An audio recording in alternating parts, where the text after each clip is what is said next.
and I can go in discussing that as well. Did Donald Trump know about those emails before they came out? Absolutely. He knew about them? Yes. He knew what was coming out before WikiLeaks Yes. released them? You're saying Donald Trump had a back channel? I didn't say that, you did, but I will say that I am going to expose the corruption that went on in the campaign and in the White House. I'm going to continue to blow the whistle on all of this. Well, Omarosa making the rounds, pitching a new book, and getting a lot of attention for what she's saying. The president taking note as well, as we noted, when you give a crazed, crying lowlife a break. He tweeted this morning, and give her a job at the White House. I guess it just didn't work out. Good work by General Kelly for quickly firing that dog. Well, that tweet got a lot of attention all over the place. And how does Sarah Huckabee Sanders take to the White House podium and defend this man? How does Kellyanne Conway stay silent today and not go out and at least break with the president in his calling a woman a dog? How do the senior women in the cabinet, how do the women that get a paycheck from the American taxpayers stay silent on a day like today? People trying to get away with saying that Donald Trump is terrible to women who work for him and that he's a sexist, misogynist. Why would I be standing here in front of the White House working in this building if I didn't think this man was doing great for all Americans? And by the way, if I felt that he wasn't respectful toward women, he's an excellent boss to women. She went on to say she wouldn't have obviously used those particular words. Let's bring in our panel. Steve Hilton is a former advisor to British Prime Minister David Cameron and host of The Next Revolution here on Fox News Channel. Karen Tumulty, opinion writer for The Washington Post, and Guy Benson, political editor at townhall.com.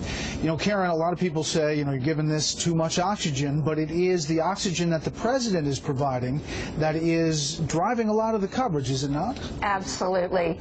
I think anybody who has watched any of Omarosa's interviews, including her disastrous one yesterday with Savannah Guthrie, doesn't walk away from those interviews thinking, oh, I've got to go out and read this book. It really is the president, with his tweets, with his engagement, who I think is putting a lot of fuel on this fire.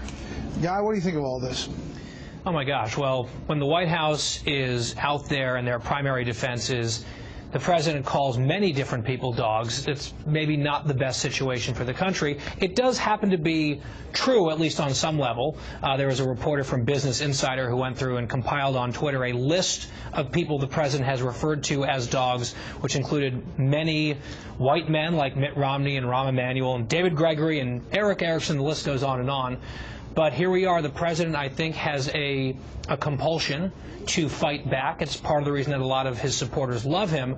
But you have to question occasionally the wisdom of the ferocity of the pushback, given the context here where he's very clearly punching down in a big way against someone who I think has limited credibility, to put it kindly.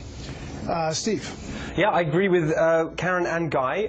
I'd add a couple of things. I think you said that she's getting a lot of attention, Brett. That's exactly right. She's getting the attention, but I don't think she's going to have any impact. I think this will turn out to be pretty inconsequential in terms of the overall scheme of things. There's just one thing I'd like to pick up on, because a lot of people in discussing this have made the point, well, why did the president hire this person in the first place?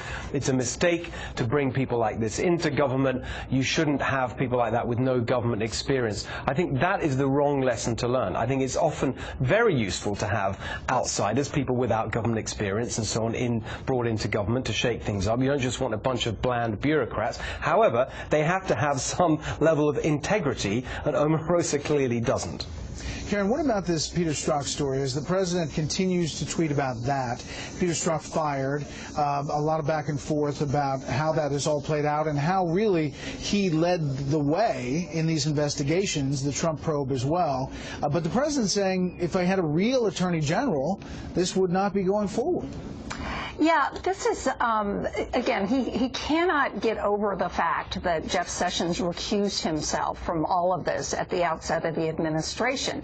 And he continues to sort of dig and dig and dig at his own attorney general. Of course, if he didn't want Jeff Sessions there, there's a way to get rid of him. He's the president.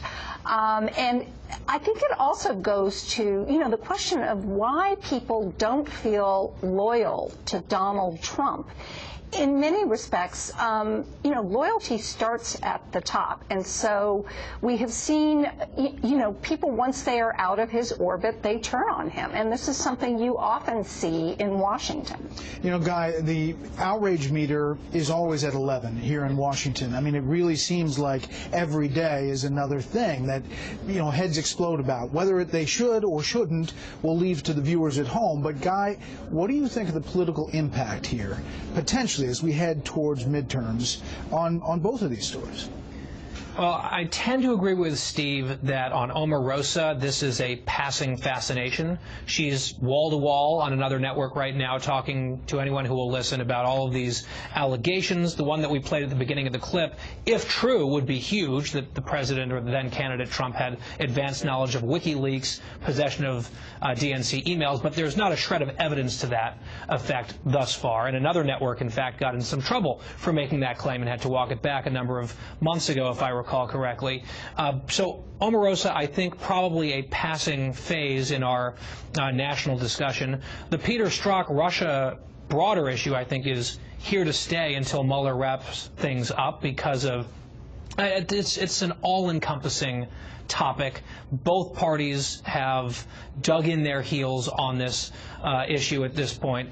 And the one thing I will say in the moment, Brett, is that I'm fascinated by the sort of cultural martyrdom that has surrounded Peter Strzok, and he's sort of being portrayed as a victim of President Trump. That is very odd to me, given the black and white text messages, the evidence that we've seen for which he was fired. And all that the IG said about him, now a GoFundMe page. You never know what this country's going to do.